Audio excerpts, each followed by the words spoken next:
low of 54 degrees tonight, but it's just going to keep getting colder for the rest of the week. And I'll have those full weather updates for you later on in the 6 o'clock report.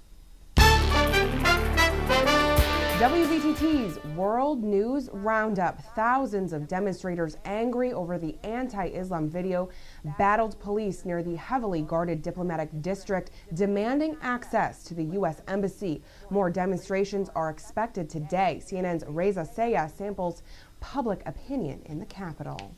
A second week of anti-American protests in places like Libya, Egypt, Yemen, Lebanon, and here in Pakistan.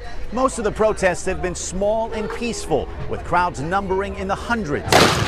It's usually the dramatic pictures and the pockets of violence that dominate headlines, but rarely do viewers hear what the protesters are actually angry about. So we set up an open mic in downtown Islamabad with this question. Where is the anger coming from? Is it all over a low-budget movie and a cartoon? Or is it something else?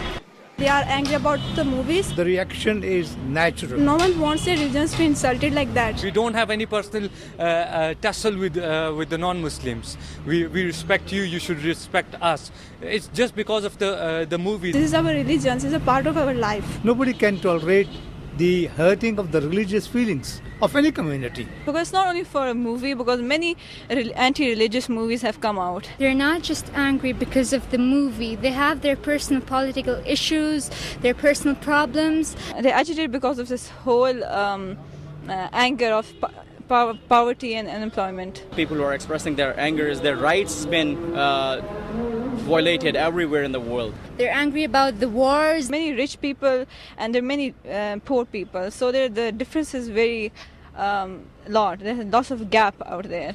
I think whenever the powerful countries try to take over the resources of the weaker countries, obviously the people who are living in those countries will try to protect their rights and try to protect their resources. I guess they're angry about because they don't have enough food, they don't have enough power.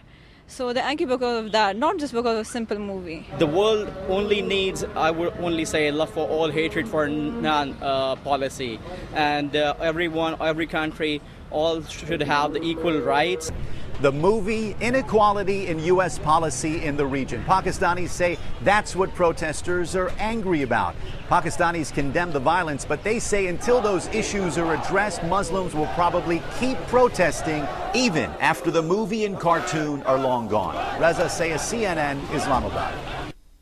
The wife of a Cuban operative jailed in the United States says she wants more to be done to get her husband home. And as Patrick Ottman shows us, every day Cubans want Americans to do something about the stalled relationship between our countries.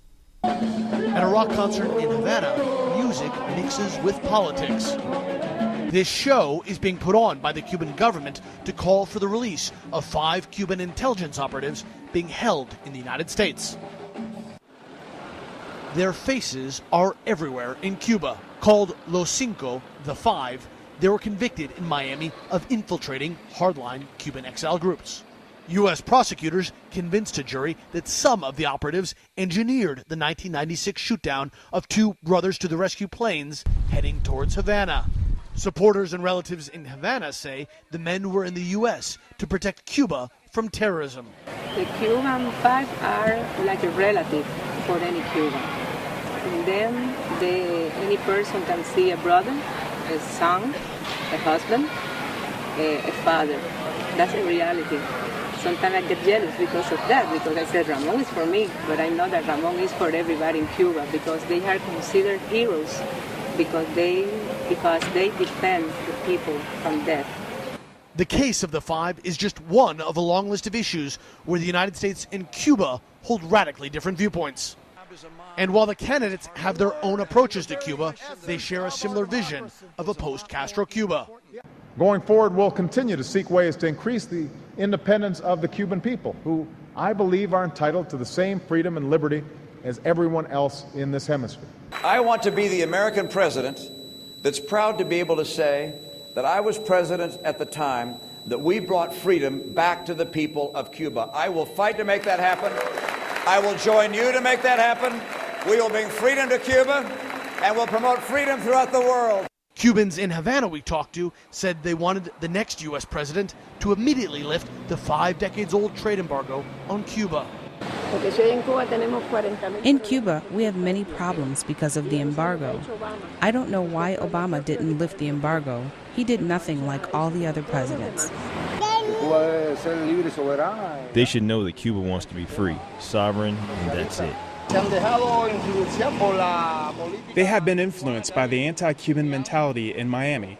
The Cubans in Miami who don't want relations between Cuba and the U.S. to improve, but that's not the American people's fault.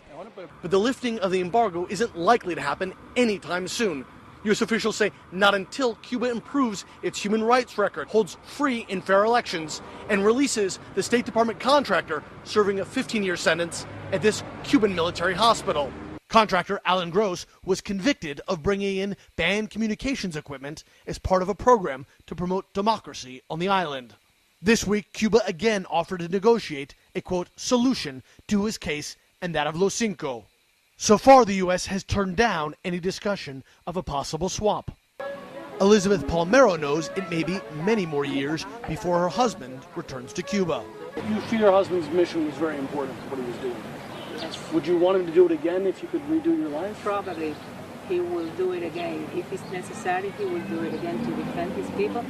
And if I were his wife, I will wait for him for the end of time. A long time to hope for an improvement in relations in a country all too accustomed to waiting for change. Patrick Ottman, CNN, Havana. The iPhone 5 has arrived. For those who didn't pre-order, it hit Apple retail stores in certain countries at 8 a.m. local time today. Once again, the release is a cultural phenomenon. Ed Payne reports. Despite morning rainfall, hundreds of eager customers lined up outside an Apple store in Tokyo. Store employees handed out umbrellas to waiting customers. It was definitely an event.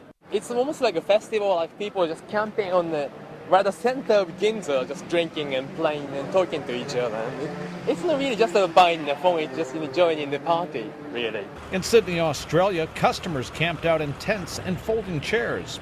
Todd Foote claims to be the first person in the world to buy the iPhone 5 at a store.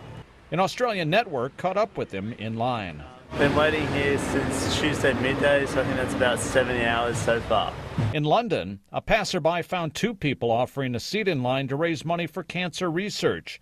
It's going for £600, or nearly $1,000 US. The iPhone 5 is also being offered today in the U.S., Canada, France, Germany, Hong Kong, and Singapore. A further rollout is planned for the end of the month. So do you need to step in line too? CNET's senior editor gives his take. If you're really looking for something that's going to be game-changing, it may not necessarily be here, but it's faster, it is lighter, and it's an all-around better phone than the iPhone 4S, significantly so. But it may not necessarily be something you need to upgrade to if you have an iPhone 4S. I'm Ed Payne reporting. Sports and weather are next. Keep it here on News Channel 25 WVTT.